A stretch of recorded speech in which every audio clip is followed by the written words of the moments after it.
Assam PMAY এর অধীনে সুবিধাভোগীদের তহবিলের জন্য অনুমোদনপত্র বিতরণ পুনরুজ্জীবিত করেছে, যেখানে রয়েছে গুয়াহাটি। মার্চ 17 আসামের মুখ্যমন্ত্রী হিমন্ত বিশ্ব শর্মা সোমবার গুয়াহাটির জনতা ভবনে জেলা এবং সহ-জেলা কমিশনারদের সাথে একটি ভিডিও কনফারেন্সে বৈঠক করেছেন। সেখানে উল্লেখিত রয়েছে যে সবার উদ্দেশ্য ছিল রাজ্য জুড়ে 3,88,358 জন সুবিধাভোগীকে প্রধানমন্ত্রী আবাস যোজনা এর অধীনে তহবিলের জন্য অনুমোদনপত্র বিতরণের পর্যালোচনা করা। একটি ইভেন্ট 19 মার্চ 2025 এর জন্য নির্ধারিত।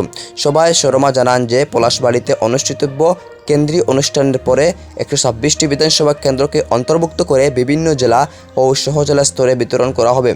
তাছাড়া তিনি উল্লেখ করেছেন যে মন্ত্রী, সাংসদ, বিধায়ক এবং অন্যান্য বিশিষ্ট ব্যক্তিদের সহ বিশিষ্ট ব্যক্তিদের একটি তালিকা যারা প্রধান অতিথি হিসেবে উপস্থিত থাকবেন বলে আশা করা হচ্ছে। ইতিমধ্যে জেলা এবং সহ-জেলা কমিশনারদের কাছে পাঠানো হয়েছে। তিনি কর্মকর্তাদের প্রস্তুতির অগ্রগতি মূল্যায়ন করার এবং মঙ্গলবারের মধ্যে সমস্ত ব্যবস্থা নিশ্চিত করার জন্য প্রয়োজনীয় পদক্ষেপ নেওয়ার আহ্বান জানান। বৈঠকে গামুছা বিতরণ কর্মসূচিতে বক্তব্য রাখেন মুখ্যমন্ত্রী। তিনি বলেন যে গামুছা তাঁতিরা যাতে বাজারে তাদের পণ্যের ন্যায্য মূল্য পায় তা নিশ্চিত করতে আসাম সরকার স্বনির্ভর নারী নামে একটি প্রকল্প করেছেন। সভায় উপস্থিত ছিলেন পঞ্চায়েত ও গ্রাম উন্নয়ন দফতরের প্রিন্সিপাল সেক্রেটারি জবি একা, মুখ্যমন্ত্রী মুখ্য সচিব KK দ্বিবেদী এবং পঞ্চায়েত ও গ্রাম উন্নয়ন দফতরের কমিশনার কীর্তি জল্লে সহ অন্যান্য ঊর্ধ্বতন কর্মকর্তারা। সংবাদ এখানে পর্যন্ত। পরবর্তী সংবাদ পেতে হলে চ্যানেলটি সাবস্ক্রাইব করে তাড়াতাড়ি আমাদের পাশে থাকুন।